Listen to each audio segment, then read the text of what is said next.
Hello guys, हमारे YouTube channel पर आपका स्वागत है। अगर आपको वीडियोस पसंद आ रही हैं तो प्लीज़ लाइक करें, कमेंट करें और शेयर करें। अगर आपने चैनल को अभी तक सब्सक्राइब नहीं किया है तो प्लीज़ चैनल को सब्सक्राइब करें। पुणे महाराष्ट्र होटल में मन्नत अर्जुन के साथ बैठी ब्रेकफास्ट एंजॉय कर रही थी और इस बार अर्जुन उसे अपने हाथों से खिला रहा था। उसने मन्नत को तो नाश्ते को हाथ भी नहीं लगाने दिया था, खुद भी नाश्ता खा रहा था और मन्नत को भी खिला रहा था। मन्नत उसकी इस पैम्परिंग को बहुत ज़्यादा एंजॉय कर रही थी। उसके होठों पर मुस्कुराहट खुली हुई थी।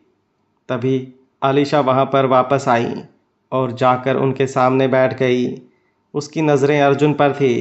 मन्नत ने मुस्कुराते हुए उसे देखा, लेकिन आलिशा ने वापस उसकी मुस्कुराहट का कोई जवाब नहीं दिया। मन्नत ने भी ज़्यादा ध्यान नहीं दिया। उसका सारा ध्यान तो अर्जुन ने अपनी तरफ खींच रखा था। अचानक उसे खांसी आई तो उससे ज़्यादा अर्जुन एकदम से परेशान हो गया। उसने जल्दी से पानी का गिलास उठाया और मन्नत के होठों से लगाया। उसे इस तरह मन्नत की फिक्र करते देख आलिशा की मुट्ठियां कस गईं और वो मन्नत को गुस्से से घूरने लगी। साथ ही टेबल पर फोर्क पड़ा था जिस पर उसके हाथ थे, और कब वो फोर्क उसकी हथेली में धंसने लगा उसे भी नहीं पता चला। उसे दर्द का शायद एहसास ही नहीं हो रहा था। बस उसके सामने अर्जुन था जो बहुत ही प्यार से मन्नत को निहार रहा था, और मन्नत एक पल के लिए भी उसे छोड़ नहीं रही थी। मन्नत की खांसी ठीक हुई तो अर्जुन ने उसके कंधे पर अपना हाथ रखा और बोला, तुम खा तो सकोगी ना? मन्नत मुस्कुराकर बोली, मैं बिल्कुल ठीक हूँ अर्जुन जी, आप मेरी इतनी फिक्र मत किया कीजिए। अर्जुन ने पूछा, क्यों? मन्नत उसे देखते हुए बोली, क्योंकि मुझे आपकी आदत हो जाएगी। उसका जवाब सुनकर अर्जुन मुस्कुराया और बोला, यही तो मैं चाहता हूँ कि तुम्हें मेरी आदत हो जाए और तुम हमेशा मेरे आसपास रहो, एक पल भी मेरे बिना न रह सको। मन्नत अचानक ही बोली, लेकिन अगर मैं आपसे दूर हो गई तो, और मुझे आपके बिना रहना पड़ा तो मेरा फिर क्या होगा? अभी वो बोल ही रही थी कि अर्जुन ने उसे गुस्से से देखा और बोला, बकवास बंद करो जाना। तुम जानती हो मैं ये बातें बर्दाश्त नहीं कर सकता। तुम्हारा मुझसे दूर जाना तो दूर, ये बात मैं सुनना भी बर्दाश्त नहीं कर सकता। बोलते हुए अर्जुन का चेहरा गुस्से से कांप रहा था और उसके चेहरे पर एक तड़प दिखाई दे रही थी। उसे यूं देखकर अलीशा और भी ज़्यादा चिढ़ गई, लेकिन कुछ देर बाद उसके चेहरे पर एक शातिर मुस्कुराहट तैर गई। वो अर्जुन को देखते हुए मन ही मन बोली, बहुत प्यार करते हो ना तुम अर्जुन मन्नत से? और मैंने सुना है जब हमें कोई प्यार करने वाला छोड़ जाता है तो हमारा दिल टूट जाता है और हम बिखर जाते हैं। पर कोई बात नहीं, तुम्हें संभालने के लिए मैं हूँ, और आई प्रॉमिस मन्नत की कमी मैं तुम्हें कभी महसूस नहीं होने दूंगी, बल्कि उससे भी ज़्यादा प्यार तुम्हें दूंगी, ताकि उसकी याद भी तुम्हारे दिल और दिमाग में न आए। कहते हुए उसने अपने हाथ में दबे हुए फोर्क को और भी ज़्यादा दबाया और उसकी हल्की सी आह निकल गई।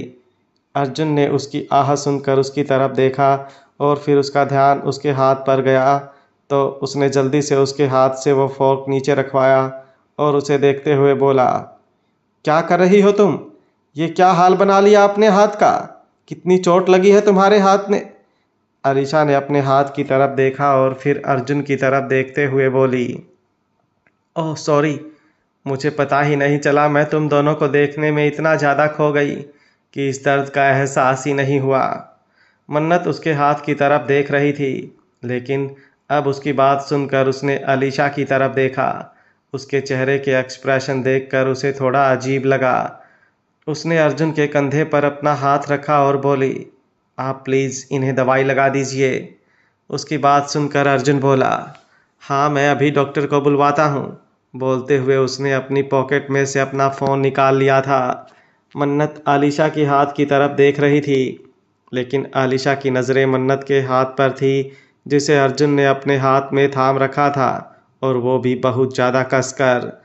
कब अलीशा के हाथ को छोड़कर अर्जुन ने दोबारा मन्नत का हाथ पकड़ लिया।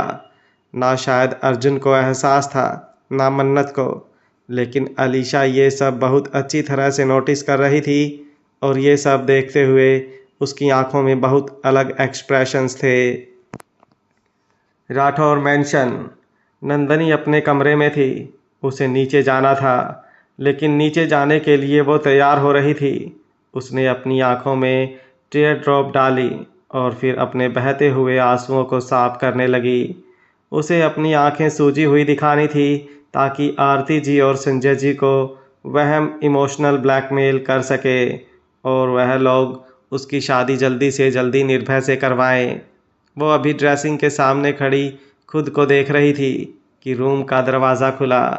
एक झटके से दरवाज़ा खुलने पर उसने दरवाजे की तरफ पलट कर देखा।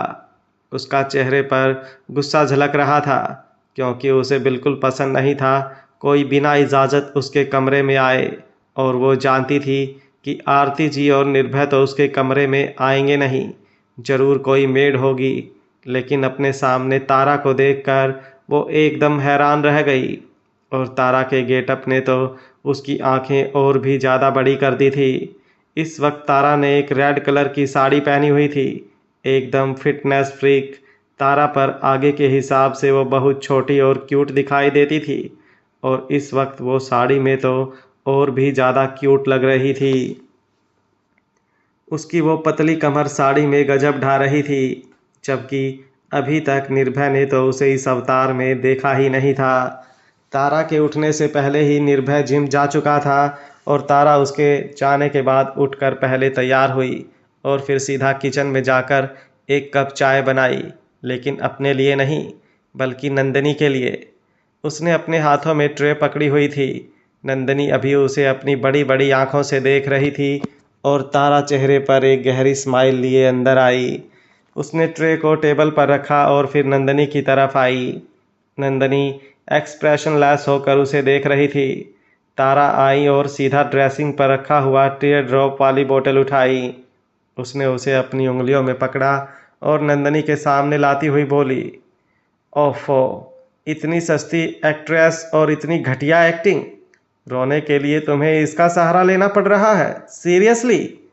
तुमसे अच्छी तो मैं हूँ, जब चाहूँ अपनी आंखों से आंसू निकाल सकती हूँ, और मुझे इसकी ज़रूरत बिल्कुल भी नहीं। पर अब हर किसी की तारा शेखावत, ओह सॉरी सॉरी, तुम्हें तो पता चल ही गया होगा। तारा निर्भय सिंह राठौड़ बन सके इतनी औकात नहीं। नंदनी गुस्से से बोली, क्या बकवास कर रही हो? तारा ने सीरियस एक्सप्रेशन बनाते हुए उसे देखा और बोली, तुम्हें नहीं पता? शायद पूरी रात तुम आराम से सोती रही, और वहाँ मैं तुम्हारी सुबह हराम करने की प्लानिंग कर रही थी। आई नो, वैम्प तुम हो, तो ये सारी प्लाटिंग तुम्हें करनी चाहिए। लेकिन वो क्या है ना, तारा निर्भय सिंह राठौड़ प्लान बनाती नहीं, लोगों के प्लान की धज्जियाँ उड़ाती है। बोलते हुए उसने उसे टीयर ड्रॉप की बोतल को अपने हाथ में उछाला और उसे नीचे ज़मीन पर पटक दिया। नंदनी गुस्से से उसे देख रही थी। वो अपने चबड़े कसते हुए बोली, तुम यहाँ क्या कर रही हो? सुबह सुबह फिर से अपनी बेइज्जती करवाने के लिए यहाँ पर आ गई? मैंने तुम जैसी लड़की आज तक नहीं देखी, जो किसी के घर में यूं ही मुंह उठाकर चली आए। किसी का घर? तारा ने फिर से सीरियस एक्सप्रेशन के साथ कहा, जैसे उसे ये बात सुनकर ना जाने कितनी ही हैरानी हुई। उसने अपने होठों पर उंगलियां रखी और बोली, तुमने कभी दुनिया पलटने के बारे में सुना है क्या? नंदनी ने सवालिया नज़रों से उसे देखा। तारा मुस्कुराते हुए बोली, जरा मुझे ध्यान से देखो। उसकी बात सुनकर नंदनी ने उसे अच्छे से ध्यान से देखा। अभी तक उसकी नज़र मांग में भरे सिंदूर और गले में पहने मंगलसूत्र पर नहीं गई थी। वो सिर्फ उसकी साड़ी वाली लुक को देखकर ही हैरान रह गई थी, क्योंकि आज तक उसने जब भी तारा को देखा था, उसने सिर्फ शॉर्ट स्कर्ट यही पहने देखा था। Now let me show you the most viral video of the decade. Tara ने बड़े ही स्टाइल से कहा और फिर थोड़ी धीमे से बोली, वायरल सोशल साइट्स पर नहीं, बल्कि इसे देखकर तो तुम्हें वायरल होने वाला है मेरी जान। बोलते हुए उसने अपना फ़ोन नंदिनी के सामने कर दिया। नंदिनी ने फ़ोन पर अपनी नज़र डाली और उसकी आंखें बड़ी हो गई। उसके चेहरे का रंग उड़ चुका था। सामने तारा और निर्भय की शादी की वीडियो क्लिप चल रही थी। नंदिनी ने जल्दी से फ़ोन को अपने हाथ में लेना चाहा, लेकिन तारा ने अपना हाथ पीछे खींच लिया और बोली, जब मैं हकीकत में तुम्हें अपने निर्भय के करीब आते नहीं देख सकती, तो फ़ोन में उनकी पिक्चर्स को छूना भी अलाउड नहीं है मेरी जान। नंदिनी गुस्से से दांत पीसते हुए बोली, ये शादी नहीं हो सकती, ऐसा बिल्कुल नहीं हो सकता। तारा ने अपनी गर्दन पर अपना हाथ रखा और बड़े ही अंदाज से बोली, जो हो चुका उसे बदला नहीं जा सकता, जो होने वाला है उसे तो तुम चाहकर भी नहीं बदल पाओगी। कहते वक्त उसके चेहरे के एक्सप्रेशन बड़े ही खतरनाक हो गए थे। उसकी वो गहरी नज़रें नंदिनी के चेहरे को स्कैन कर रही थी। नंदिनी गुस्से से उसे देखते हुए बोली, I will not leave you. तुम मुझसे मेरे निर्भय को नहीं छीन सकती। निर्भय का नाम उसने लिया। इसमें तारा को कोई प्रॉब्लम नहीं थी, लेकिन उसके साथ मेरा लगा दिया, ये तो तारा के लिए सबसे बड़ी प्रॉब्लम थी। वो शांति से उसे देख रही थी। तभी वो टेबल की तरफ घूमी और वहाँ पर रखा हुआ चाय का कप उठाया, जो अब काफ़ी हद तक ठंडा हो चुका था। वो उस चाय के कप को लेकर नंदिनी के पास आई और फिर उसे बड़े ही शांत एक्सप्रेशन के साथ देखते हुए वो चाय का कप उसके सिर के पास लेकर गई और उस पर उड़ेल दिया। नंदिनी एकदम शौक रह गई। तारा हल्का सा मुस्कुराकर बोली, अगली बार अगर तुमने मेरे निर्भय के साथ मेरा शब्द का इस्तेमाल किया तो चाय ठंडी और मैं शांत बिल्कुल भी नहीं होंगी। बोलकर उसने गुस्से से उसे घूरा और फिर रूम से बाहर चली गई। उसके जाने के बाद नंदिनी ने ड्रेसिंग पर रखा हुआ सारा सामान नीचे गिरा दिया और गुस्से से कांपते हुए बोली, नहीं, ये बिल्कुल नहीं हो सकता। निर्भय और इस बदतमीज़ की शादी कभी नहीं हो सकती। निर्भय सिर्फ मेरा है, उसकी शादी सिर्फ मुझसे होगी। मुझे इसे घर से बाहर निकालना है, अभी इसी वक्त इस घर से बाहर निकालना है। पर कैसे कैसे? सोचते हुए उसके चेहरे पर एक शातिर मुस्कुराहट आ गई और वो रूम से बाहर निकल गई। शेखावत मेंशन। आरजू और तक्षक वॉशरूम से बाहर आए। दरवाज़ा बंद था, इसलिए आरजू ने जल्दी से कबर्ड में से अपने कपड़े लिए और फिर चेंज करने के लिए ड्रेसिंग रूम में चली गई। तक्षक ने उसे जाते हुए देखा और फिर बोला, मैं कपड़े बदल कर नीचे जा रहा हूँ, तुम आ जाना। आरजू ने उसकी तरफ देखकर अपना सर हाँ में हिलाया। तक्षक ने बाथरोब उतार कर शर्ट और लोअर पहना और फिर रूम से बाहर निकल गया। वो नीचे आया और उसकी नज़रें अपनी बेबी डॉल को ढूंढने लगीं, लेकिन उसकी बेबी डॉल उसे कहीं नज़र नहीं आ रही थी। तभी उसे किसी चीज़ की खुशबू आने लगी और वो तेज़ कदमों के साथ किचन की तरफ बढ़ा। अति किचन काउंटर के पास खड़ी गैस पर कुछ पका रही थी। तक्षक ने पीछे से जाकर उसे बाहों में भर लिया। अति के चेहरे पर मुस्कुराहट तैर गई। दोनों ही इस वक्त बिल्कुल शांत थे। तक्षक अपनी बेबी डॉल के इतने दिनों बाद आने के बाद अपना हिसाब बराबर कर रहा था। अति जितना उसे दूर रही थी, वो अब उसके पास रहकर उसे अच्छे से महसूस कर रहा था। वहीं अति का भी यही हाल था। कुछ देर बाद तक्षक ने गैस की तरफ देखा और बोला, आप मेरे लिए बना रहे हैं ना ये बेबी डॉल? उसकी बात सुनकर अति मुस्कुराई और बोली, नहीं, बिल्कुल नहीं। तक्षक हैरानी से बोला, तो और किसके लिए बना रही हो आप यह? बोलते हुए उसने अति पर से अपनी बाहें हटा ली थी और उसके सामने आकर खड़ा हो गया था। अति गैस पर रखे हलवे को पकाते हुए बोली, तुम भूल रहे हो तक्षक कि इस घर में कोई और भी रहता है, या फिर शायद मुझे कुछ नहीं पता। बोलते हुए उसने अनजान बनने का ड्रामा किया। तक्षक ने अपना चेहरा हल्का सा घुमा लिया और नज़रें चुरा ली। अति उसकी तरफ देखते हुए बोली, अभी थोड़ी देर पहले मैं किसी को ढूंढ रही थी, लेकिन वो मुझे मिली नहीं। क्या तुम जानते हो कि वो कहाँ है? तक्षक अपने बालों में अपना हाथ चलाते हुए बोला, मुझे नहीं पता बेबी डॉल, आप किसकी बात कर रही हैं? अरे हाँ, तुम्हें कैसे पता होगा? तुम्हें तो बहुत ज़्यादा चिढ़ है ना उससे, उस पर गुस्सा भी आता है। तुम्हें तो वो बिल्कुल अच्छी भी नहीं लगती। शेखावत मैंशन में उसका रहना तो तुम्हें बिल्कुल पसंद नहीं था। मैं आज ही बोलती हूँ जशन जी को, उसके रहने का अरेंजमेंट कहीं और करवाएंगे। उसे भी तो अच्छा नहीं लगता होगा ना यहाँ तुम्हारी नज़रों के सामने रहना, जब तुम उसे गुस्से। तक्षक उसे देखते हुए बोला, ओह स्टॉप इट बेबी डॉल, कितना परेशान करेंगी आप मुझे? अति फिर से अनजान बनते हुए बोली, परेशान ही तो नहीं करना चाहती मैं तुम्हें, इसीलिए तो उसे यहाँ से भेज रही हूँ, ताकि तुम भी परेशान ना हो और वो भी आराम से रहे। तक्षक खींच कर बोला, I love her baby doll. उसकी बात सुनकर अति ने हैरानगी से उसकी तरफ देखा। उसे तक्षक से साफ और सीधे सीधे कन्फेस की उम्मीद तो बिल्कुल नहीं थी। तक्षक एक बार फिर से बोला, I love her baby doll, I love her so much.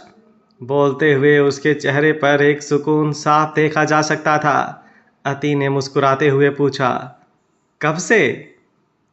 अब तक्षक के चेहरे पर भी मुस्कुराहट आ गई और वो बोला, आई डोंट नो एग्जैक्टली, पर शायद हमेशा से, जब से मैंने उसे देखा, क्योंकि मैं जो था वो मैं कभी उसके सामने बन ही नहीं पाया।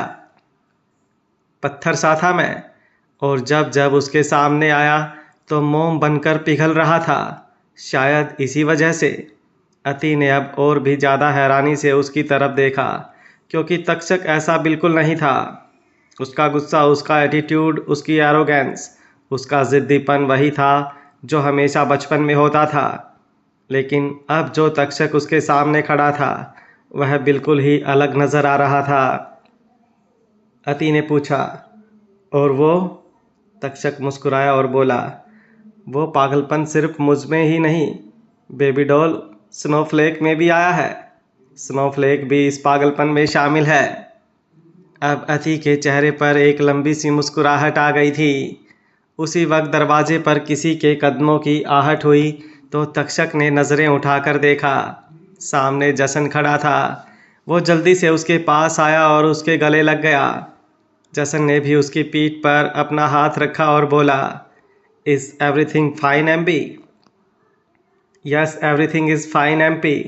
बोलते हुए तक्षक उससे अलग हुआ। जशन उसकी तरफ देखते हुए बोला, लेकिन मुझे फाइन की जगह काफ़ी कमाल होता हुआ नज़र आ रहा है, काफ़ी बदलने लगे हो। उसकी बात सुनकर तक्षक के चेहरे की मुस्कुराहट गायब हो गई।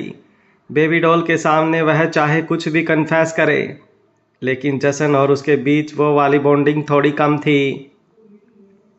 वो नज़रें चुराते हुए बोला, मैं बाहर डाइनिंग टेबल पर हलवे का इंतज़ार करता हूँ। बोलकर वो बाहर चला गया। उसके जाने के बाद जशन अति के पास आया और बोला, मैंने कहा था ना तुमसे, मेरी औलाद मुझ पर गई है, अच्छी चीज़ों में वक्त बिल्कुल नहीं लगाती। उसकी बात सुनकर अति ने उसे घूर कर देखा और बोली, आप छुप कर हमारी बातें सुन रहे थे? जशन उसके करीब हुआ और बिल्कुल उसके चेहरे पर झुकते हुए बोला, मुझे छुपने की ज़रूरत नहीं है बेबी डॉल, तुम्हारे अंदर मैं हूँ, इसलिए तो जो बातें तुम्हारे दिल को भी नहीं पता होती वो भी मुझे पता होती हैं। अच्छा वो कैसे? बताइए अभी मेरे दिल में क्या बात चल रही है? अति ने पूछा। जशन मुस्कुराया और कुछ सोचने की एक्टिंग करने लगा। कुछ पल बाद ही वो बोला, अभी तुम्हारे दिमाग में यही बात चल रही है कि तुम कब इन सब से फ्री होगी और हलवा लेकर रूम में पहुंचोगी, क्योंकि हलवे के साथ तुम और भी बहुत कुछ मीठा मीठा करना चाहती हो।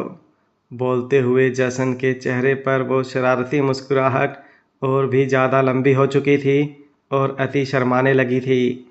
इतना ज़्यादा तो नहीं, लेकिन उसने हलवा रूम में लेकर जाने का ज़रूर सोचा था और अब वो एक बार फिर से हैरान थी कि जशन उसके दिल की बातें भी कैसे सुन लेता है। वो मुस्कुराते हुए बोली, तो आप ये बताइए कि इसके अलावा मेरे दिल में क्या बात है? बोलते हुए अति की टोन थोड़ी सीरियस थी। जशन ने उसकी कमर पर अपने हाथ रखे और उसे अपने करीब करते हुए बोला, तुम तक्षक और आरजू की शादी के बारे में सोच रही हो। जसन की बात सुनकर अति की आंखें बड़ी हो गई और वो पलक तक नहीं झपका पाई। वो सच में बिल्कुल यही सोच रही थी। उसका खुला हुआ मुंह देखकर जसन बोला, मैंने कहा था ना तुमसे baby doll, you can't hide anything from me. और जो तुम सोच रही हो वो कल ही होगा। उसकी बात सुनकर अब अति को एक और बड़ा झटका लगा था। जसन के चेहरे पर एक मिस्टीरियस स्माइल थी जो अति समझ नहीं पा रही थी, लेकिन समझना चाहती थी। वहीं शेखावत मैंशन का गेस्ट रूम। रैना रूम के वॉशरूम से बाहर आई और पूरे कमरे में नज़रें घुमाते हुए बोली, फ़िलहाल तो मेरे पास ये कमरा है, लेकिन बहुत जल्दी इस मैंसन का मास्टर बेडरूम मेरा होगा, जिसमें मैं जसन के साथ रहूँगी। बोलकर उसने टेबल पर रखा अपना फ़ोन उठाया और रूम से बाहर आकर हॉल की तरफ आई। वहीं दूसरी तरफ आरजू तैयार हो चुकी थी। इस वक्त उसमें एक रेड कलर का फ्रॉक सूट पहना था जो उस पर बहुत ज़्यादा अच्छा लग रहा था। वो रूम से बाहर आई और सीढ़ियों की तरफ बढ़ गई। सीढ़ियों पर खड़े होकर उसने नीचे हॉल की तरफ देखा, जहाँ पर तक्षक डाइनिंग टेबल पर बैठा था और अभी अभी किचन से अति बाहर आई। उसके साथ ही 2 सर्वेंट भी थे जिनके हाथों में नाश्ते की ट्रे थी। जसन किसी से फ़ोन पर बात कर रहा था। आरजू के चेहरे पर मुस्कुराहट खिल गई और वो सीढ़ियों से उतरते हुए नीचे आई। वहीं दूसरी तरफ रैना अभी कमरे से बाहर आई थी कि उसे किसी का फ़ोन कॉल आया और वो वापस अंदर चली गई। वो फ़ोन पर अपने मैनेजर से बात करते हुए बोली, मुझे नहीं पता, उस लड़की का अब कोई भी इशू मुझे नहीं चाहिए। अगर जल्दी मिलती है तो उसे उसकी जगह पर पहुंचा दो, वरना कहीं से भी ढूंढो और उसे ऐसी मौत दो कि तड़प शब्द भी छोटा रह जाए। I just hate that girl.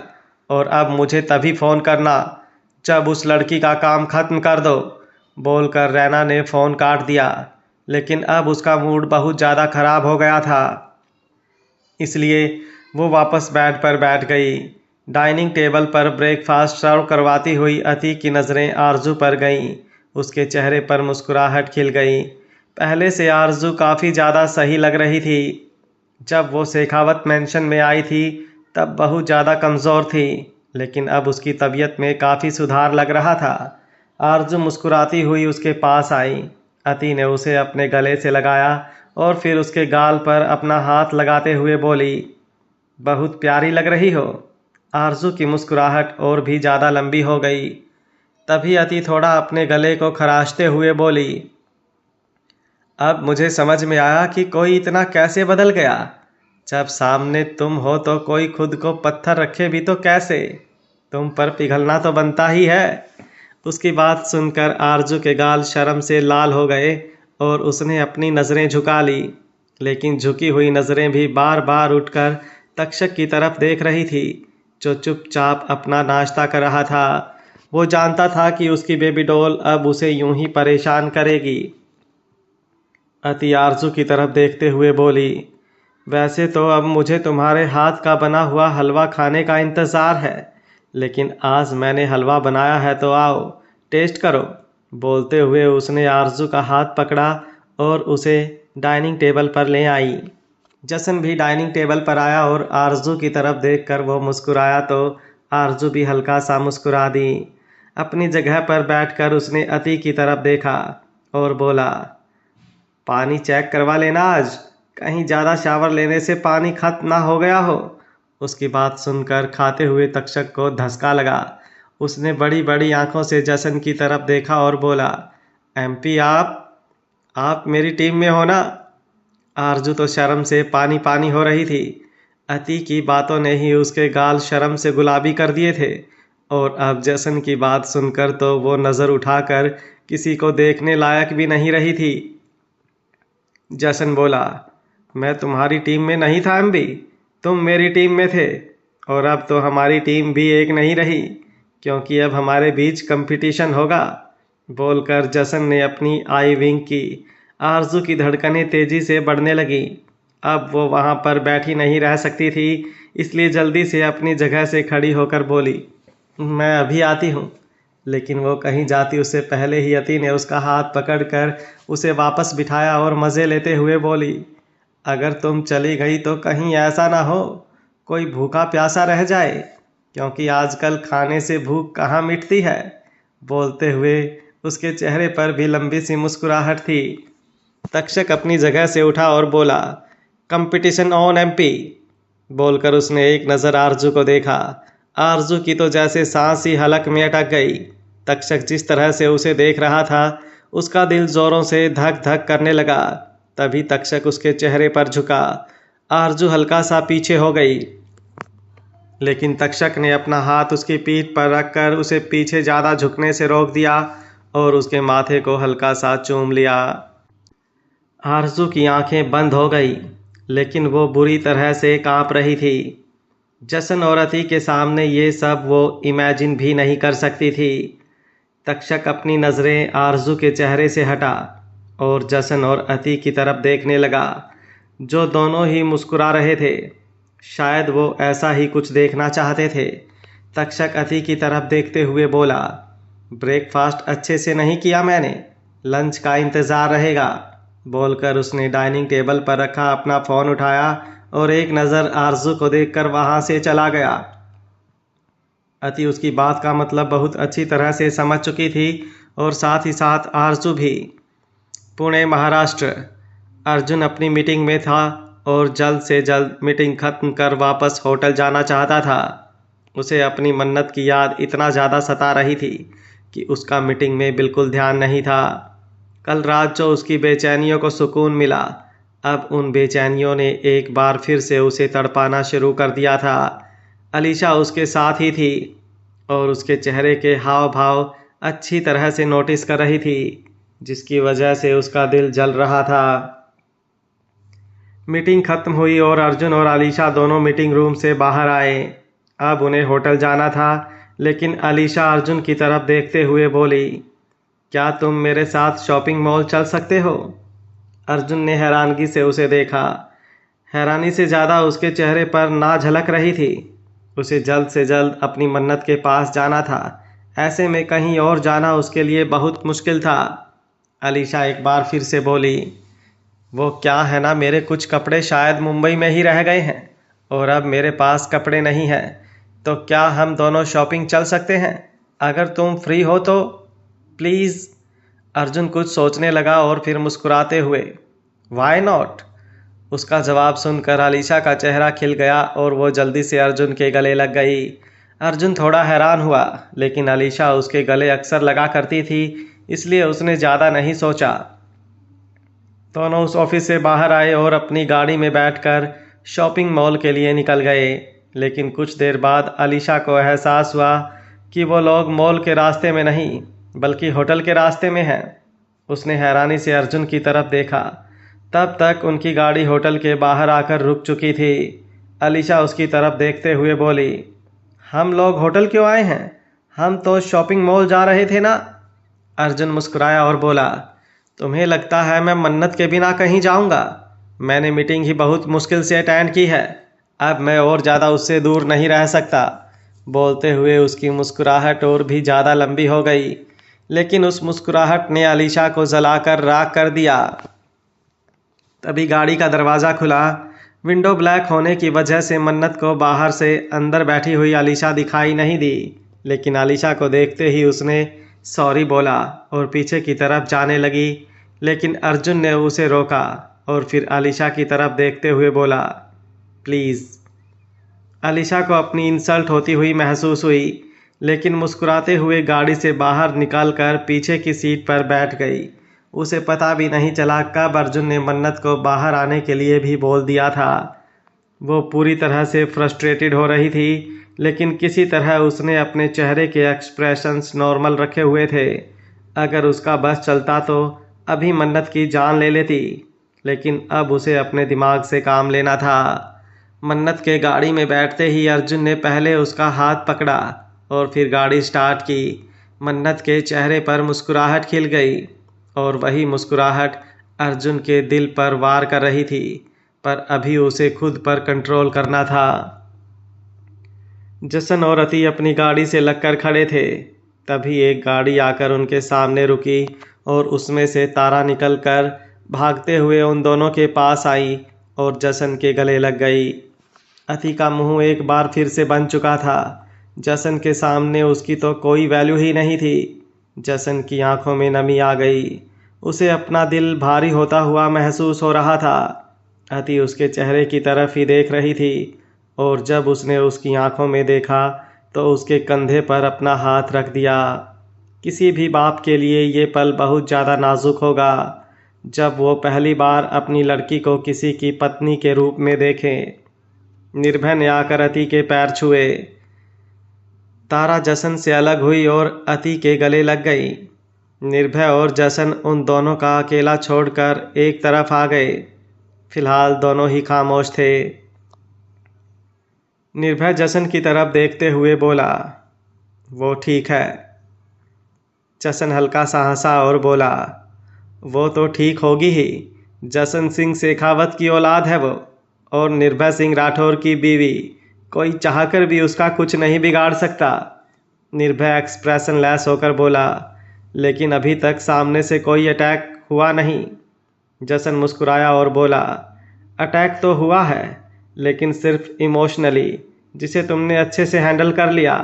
पर अब तुम्हें और भी ज़्यादा केयरफुल रहना पड़ेगा। उसकी बात पर अब निर्भय मुस्कुराया और बोला, निर्भय सिंह राठौर के रहते उसकी बीवी को छूना किसी की औकात में नहीं होगा। सिर्फ आपके कहने पर चुप हूँ मैं, वरना कोई मेरी बबलगम को तकलीफ देना चाहे और मैं उसे जिंदा छोड़ दूँ, ऐसा हो नहीं सकता। जसन आईब्रो उठाते हुए बोला, लो। निर्भय दिलकश मुस्कुराहट के साथ बोला, पोजेशन। आरजू किचन में खड़ी तक्षक के लिए खाना बना रही थी। अब जब लंच का ऑर्डर देकर गए थे तो ऑर्डर तो पूरा करना ही था। तभी उसे एक परफ्यूम की खुशबू और ऐसा लगा जैसे कोई किचन के दरवाजे के पास से गुजरा हो। कोई किचन के दरवाजे के पास से गया है, इस बात की उसे चिंता नहीं थी, लेकिन वो परफ्यूम की फ्रैग्रेंस उसे थोड़ा बेचैन कर रही थी। उसकी धड़कन बढ़ चुकी थी। तभी बाहर किसी का फ़ोन बजा और अगले ही पल किसी के हेलो बोलने की आवाज़ आई। उस आवाज़ को सुनकर उसकी आंखें बड़ी हो गईं और वो जल्दी से किचन के दरवाजे की तरफ भागी। उसका गला सूखने लगा था और वो बुरी तरह से कांप रही थी, लेकिन बाहर उसे कोई भी दिखाई नहीं दिया। पर अभी भी वो नॉर्मल नहीं हुई थी। उसकी सांसें अभी भी बहुत तेज़ी से चल रही थी। जसन और अति दोनों गाड़ी में थे। तारा निर्भय के साथ वापस जा चुकी थी। अभी फ़िलहाल उनका राठौर मैंसन जाना सही नहीं होता, इसलिए उन दोनों ने उसे बाहर मिलना ही ठीक समझा। अति जसन की तरफ देखते हुए बोली, क्या आपको नहीं लगता तक्षक और आरजू की शादी के लिए आपको जल्दी कर रहे हैं? जसन गाड़ी चलाते हुए बोला, कुछ जल्दी नहीं है बेबी डॉल। कल महाशिवरात्रि है और मैं चाहता हूँ कि तक्षक और आरजू भी उसी दिन शादी करें जिस दिन हमने शादी की थी। और फिलहाल ज़्यादा रुकने का मतलब ही नहीं बनता। जब दोनों एक दूसरे से प्यार करते हैं तो I don't think we should wait. कल महाशिवरात्रि पर शादी का सुनकर अति कुछ सोच रही थी। राठौर मैंशन। निर्भय और तारा घर वापस आए। अब तक ब्रेकफास्ट का वक्त हो चुका था और डाइनिंग टेबल पर खाना लगना शुरू हो चुका था। तारा ने निर्भय की तरफ देखा। उसे भूख भी लगी थी और आज वो पहली बार राठौर मैंशन में एक फैमिली मेंबर बनकर कुछ खाने वाली थी। निर्भय उसका वो मासूम सा चेहरा, बार बार झपकती हुई पलकें और होठों का पाउट देखकर मुस्कुराया और उसका हाथ लेकर डाइनिंग टेबल की तरफ बढ़ गया। तभी अपने रूम से आरती जी बाहर निकली, जिनके साथ नंदिनी भी थी, और नंदिनी और आरती जी दोनों की गहरी नज़रें निर्भय और तारा पर थी।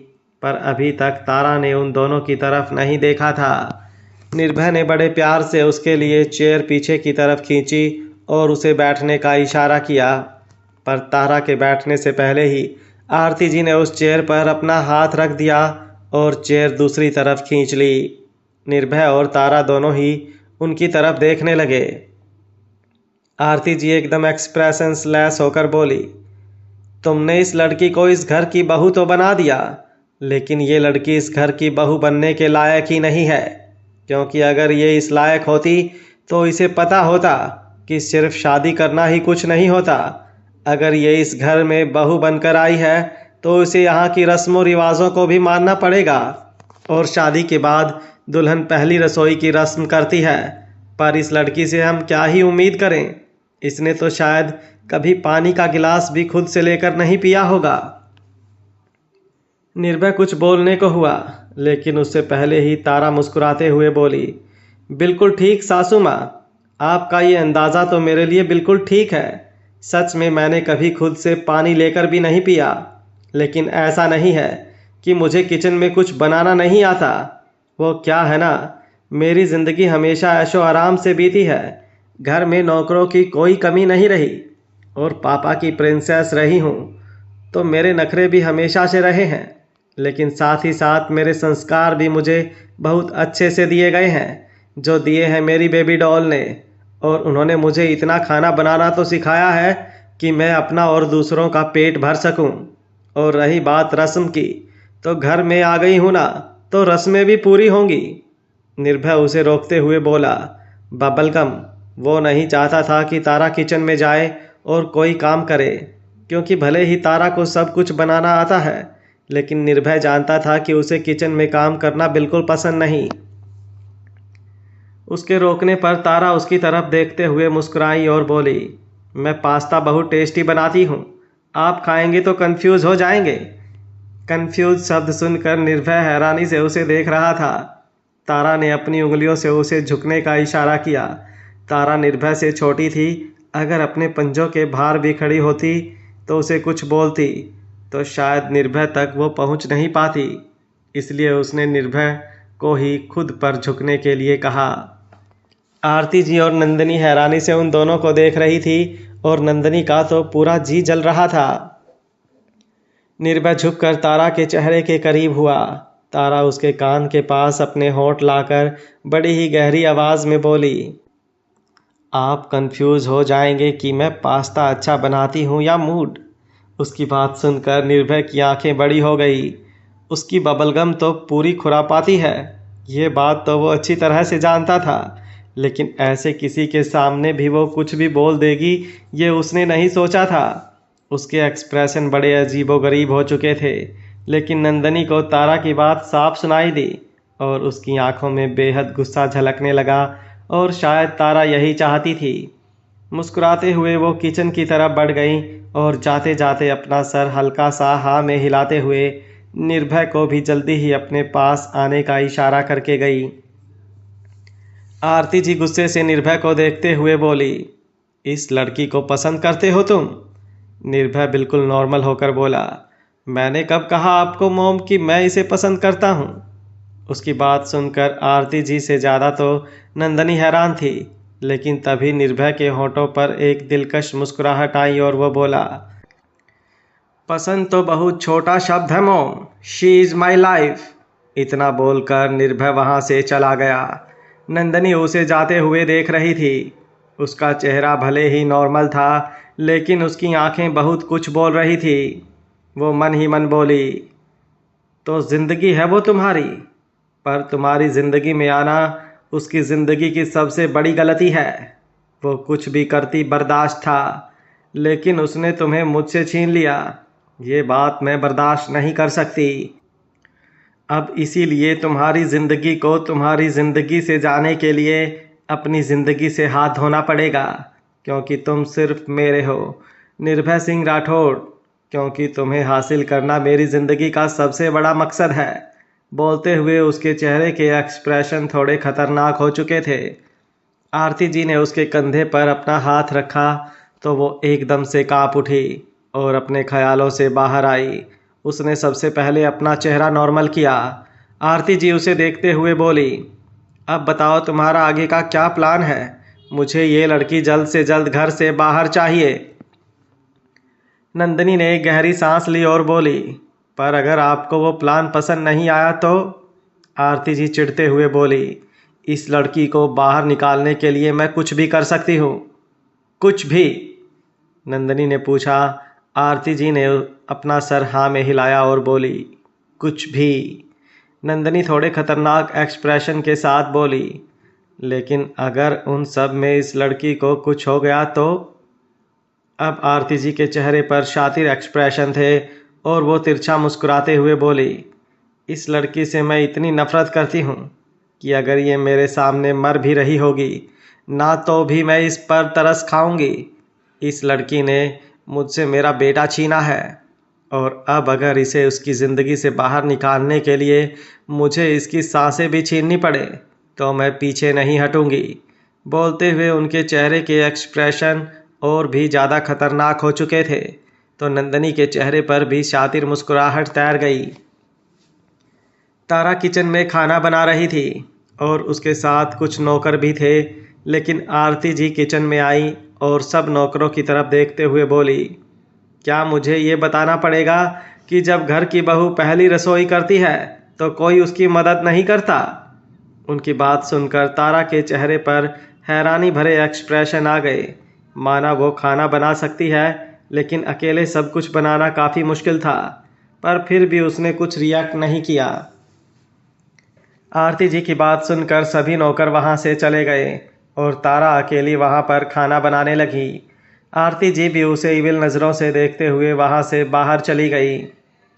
कुछ ही देर बाद तारा को अपनी कमर पर 2 हाथ महसूस हुए और उसके चेहरे पर मुस्कुराहट तैर गई।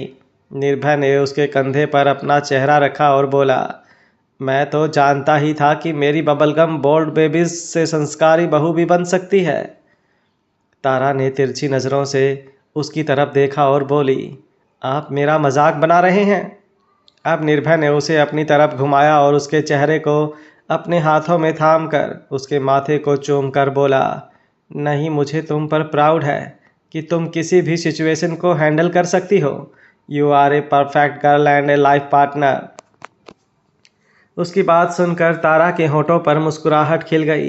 तभी निर्भय का फ़ोन बजा और उसने अपनी पॉकेट से फ़ोन निकाला। उसके ऑफिस से फ़ोन था। उसने कॉल रिसीव किया और बात करने के लिए बाहर की तरफ चला गया, क्योंकि गैस पर सब्जियां सीटी बज रही थी। शायद कुकर निर्भय और तारा की रोमांटिक परफॉर्मेंस को देखकर सीटियां बजा रहे थे। तारा को चावल का बॉक्स चाहिए था, इसलिए उसे कहीं पर मिल नहीं रहा था तो वो भी किचन से बाहर आई ताकि एक मेड से हेल्प ले सके। उसके किचन से बाहर निकलते ही नंदनी अंदर आई और गैस को अपनी शातिर नज़रों से देखने लगी। कुछ देर बाद उसके चेहरे पर एक शैतानी मुस्कुराहट थी। जैसे ही उसने बाहर से तारा के कदमों की आहट सुनी, जल्दी से किचन से बाहर निकल गई। तारा अंदर आई और उस मेड ने चावल का बॉक्स उसे निकाल कर दिया। उसके बाद वो वहाँ से चली गई। तारा ने अच्छे से चावल धोए और फिर गैस के पास आई। तभी उसने देखा कि गैस में आग तो जल ही नहीं रही।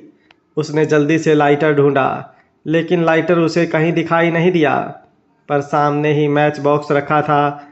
उसने उस मैच बॉक्स को उठाया और एक स्टिक बाहर निकाल कर आग जलाई कि तभी ज़ोर से धमाका हुआ। शेखावत मैंसन उस आवाज़ को सुनने के बाद आरजू किचन से बाहर जाकर वहाँ पर किसी को ढूंढ रही थी। उसे जानना था कि आवाज़ किसकी थी, लेकिन बाहर आकर उसे कोई भी दिखाई नहीं दिया। उसे ये सब अपने ही मन का वहम लगा तो वो वापस किचन में चली गई और तक्षक के लिए खाना बनाने लगी।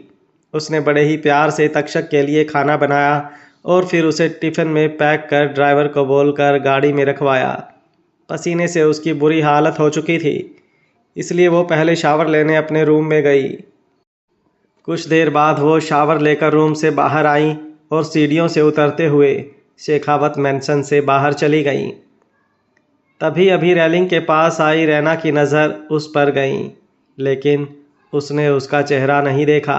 बस पीछे से उसे देखा तो रैना की आईब्रो ऊपर की तरफ उठ गई। वो दरवाजे की तरफ देखते हुए बोली, क्या अभी अभी मैंने जो देखा वो सच था? क्या वो लड़की? बोलते बोलते ही वो चुप हो गई, लेकिन उसकी आंखें बोल रही थी और दिमाग में बहुत कुछ चल रहा था। शेखावत इंडस्ट्रीज़। आरजू की गाड़ी पार्किंग एरिया में आकर रुकी और वो मुस्कुराते हुए लिफ्ट में आई। हालांकि वो कभी तक्षक के ऑफिस में नहीं आई थी, लेकिन किसी ने उसे रोका भी नहीं और ना ही उससे कुछ पूछा।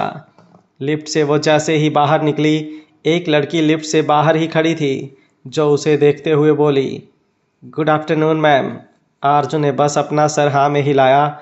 वह लड़की ने उसे आगे की तरफ बढ़ने का इशारा किया तो आरजू आगे बढ़ गई।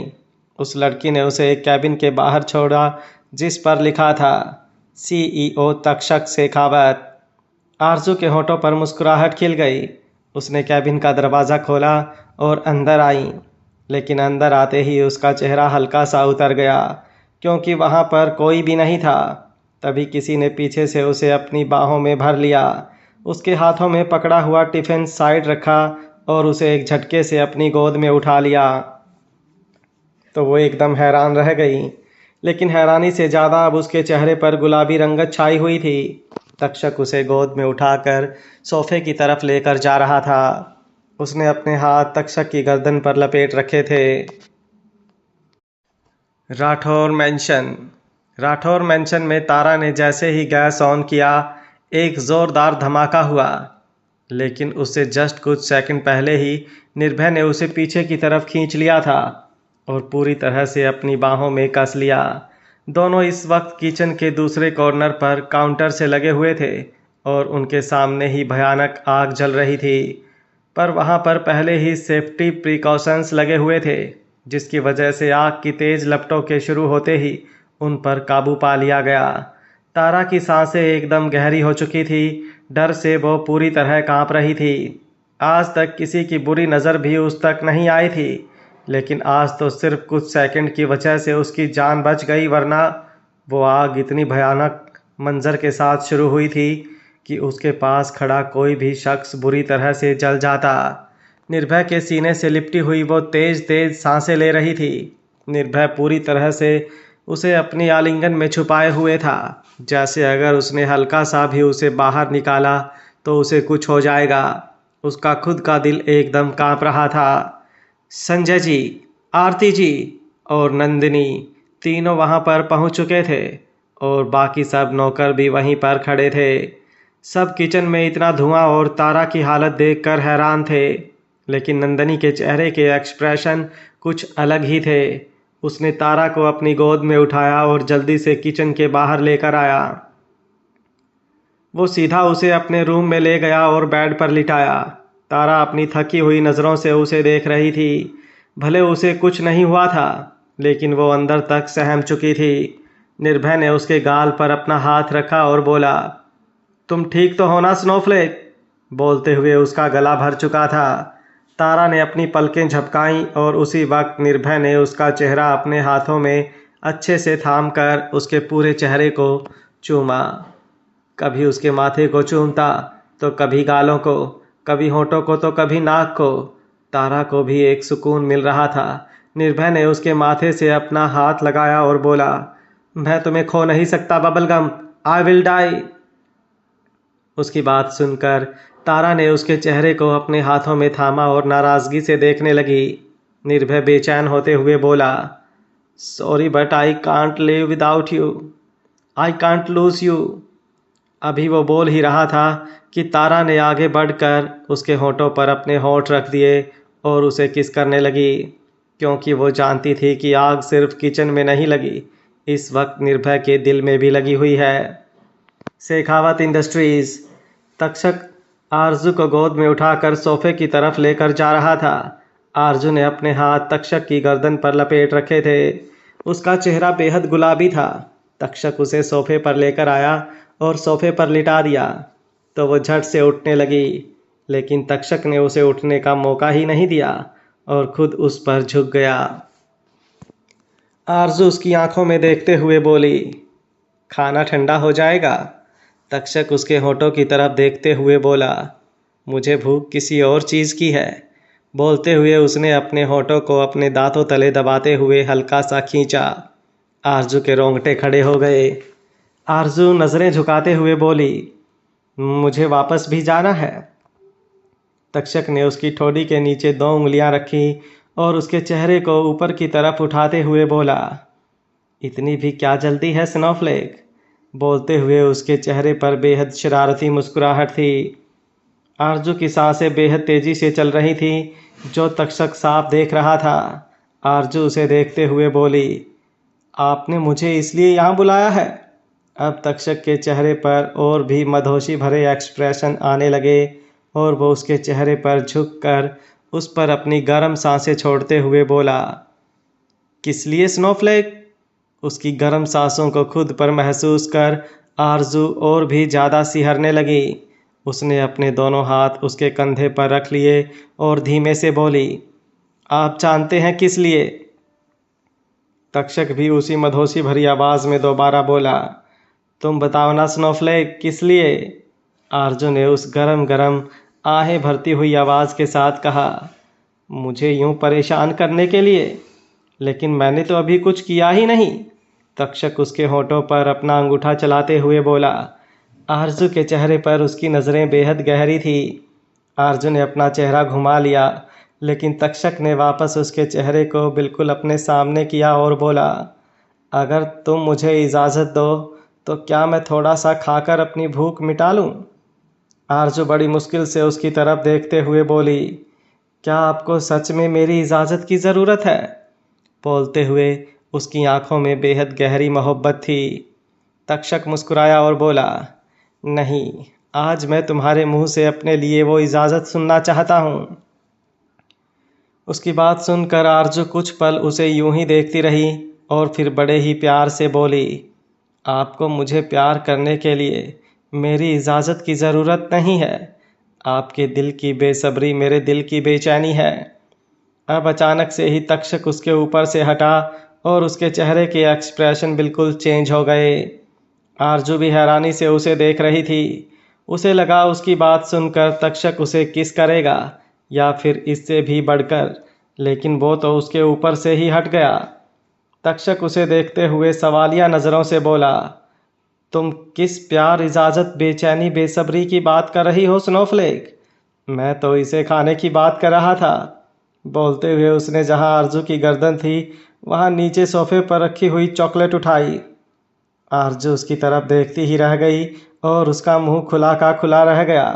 एक बार फिर से तक्षक ने उसका पोपट बना दिया था और उसका वो शर्म से पानी पानी होता हुआ चेहरा, लाल और गर्म गाल के साथ नजरें बस इधर उधर घूमती रह गई। तक्षक के चेहरे पर शरारती मुस्कुराहट तैर गई। आरजू को यूं लाल होते हुए देखकर अब उसका मन भी बेसब्र हो रहा था। हालांकि वो कब से ही अपनी स्नोफ्लेक को प्यार करना चाहता था, लेकिन उसे परेशान करने के चक्कर में उसने खुद पर कंट्रोल किया हुआ था।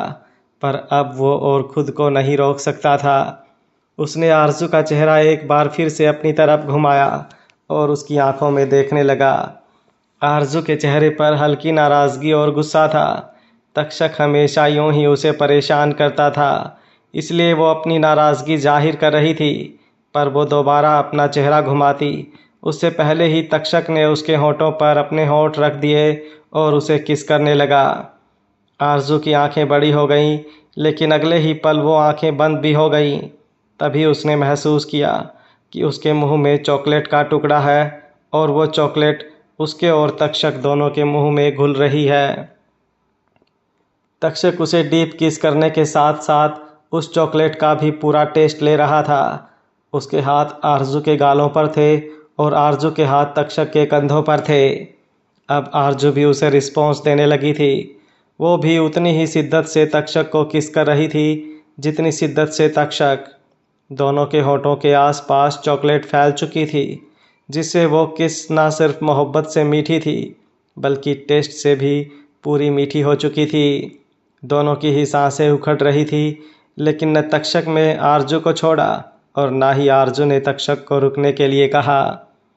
कुछ देर बाद तक्षक ने उसके होठों को छोड़ा और उसके होठों की तरफ देखने लगा, जिन पर से चॉकलेट अब बिल्कुल हट चुकी थी, लेकिन उन होठों का रंग बिल्कुल लाल हो चुका था और साथ ही साथ उसके गालों का भी। दोनों की आंखों में मोहब्बत का नशा और भी ज़्यादा गहरा होता जा रहा था। अब तक्षक ने उसकी गर्दन पर अपने होठ रखे और उसके हाथों को अपने हाथों में जकड़ते हुए ऊपर सोफे पर लगा दिए। आरजू ने कुछ नहीं कहा, बस उसके होठों को अपनी गर्दन पर महसूस कर आहें भरती रही।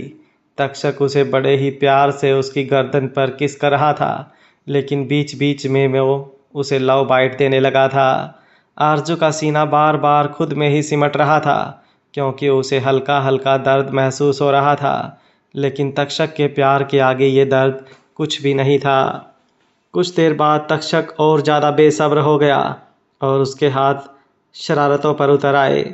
आरजू ने जल्दी से उसके हाथ को रोका और रिक्वेस्ट करती हुई नज़रों से उसे देखने लगी।